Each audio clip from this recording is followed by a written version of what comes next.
I said this last night, but I love being in the room like this.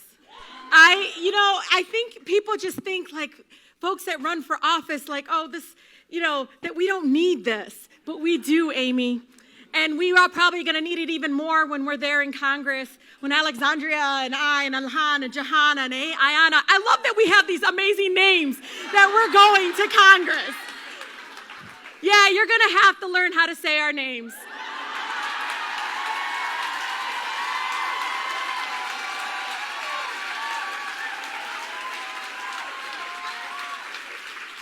I am Rashida Tlaib, and I grew up in the blackest city in the country. And I grew up with teachers that told me about communities where they couldn't live, about lines they couldn't get in line in, and that jobs they couldn't get because of the color of their skin. And it was the roots. Those are the roots. Those teachers, those mentors are in me. As a Palestinian brown girl from Southwest Detroit, where I grew up with 20 different ethnicities. That is the beauty of this country, what it can be. And you all know this. Like, it's not even about, like, where we got to go back. I said, no, it's about a new kind of living in this country where my son doesn't have to hide who he is. As a mom, something's different when you got someone that's bullying people and saying things. You get so much more focused. It sometimes isn't even about white or black or any of that. It's really about being protective and about making sure that people are not hurt and not feeling less than. And this is what it's about. And so I gotta tell you, when I saw the numbers come in, people looked at the primary election and like, oh, this is gonna be, it was so close. And I won by like 900 votes.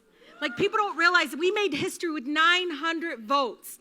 And I can tell you, I know Mahima's here. Where's Mahima?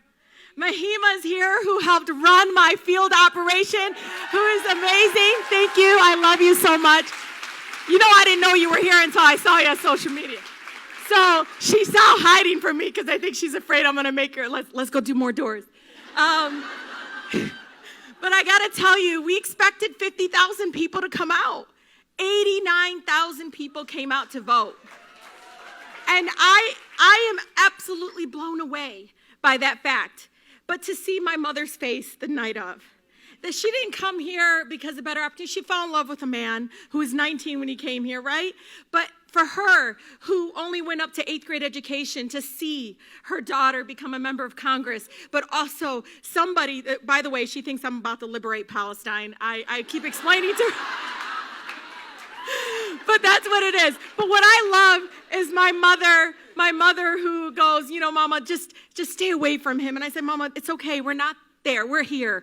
I'm allowed to ask him questions. I'm allowed to hold him accountable. Don't worry. She's like, but let Allah take care of him. And I said, Mom, God will take care of him. She does. She says it to me all the time because that's the mom that she is. She wants to be protective, right? But I got to tell you, just watching my son, who's up until 5 a.m. watching this as a 13-year-old, he now knows a bully can't win. But he also knows that if you work hard enough, if you get out there, and that direct human contact can change lives. It can completely change the direction of our movement and so many things. But I love the fact that we're here getting together because this is what they're afraid of. Like, they don't want us talking to each other. They don't want us to say the things that we're saying today.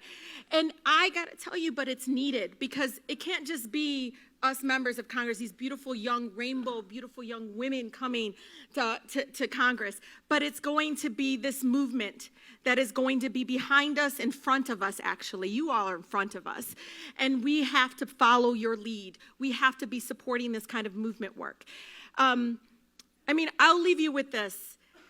After I won, people finally said things, people said, Rashida, I just feel like I belong now.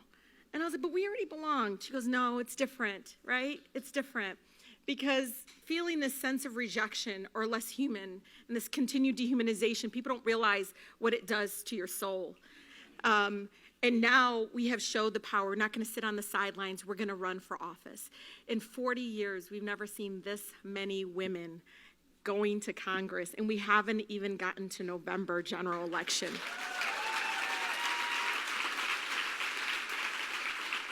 So as we move forward, as we I keep telling people always do these little hashtag pink wave, blue wave. Aimee, they got all kinds of, I was like, forget the waves. We got to own the ocean, people.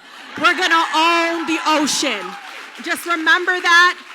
Fight for that, because when we own the ocean, we own it all. Like, I don't care about waves. They come and go. But we got to be the ones moving things along, getting things done. And I got to tell you, women of color, we have a lens that is so beautiful and so unique. And I remember going door to door in Flint, giving out water, and meeting a Guatemalan mother who said to me, "Don't worry, I'm boiling my water." I said, no. I was like, "You don't boil your water.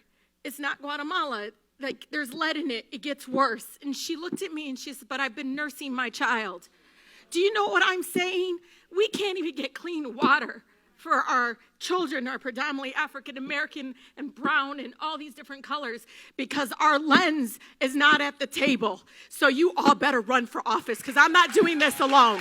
Thank you so much.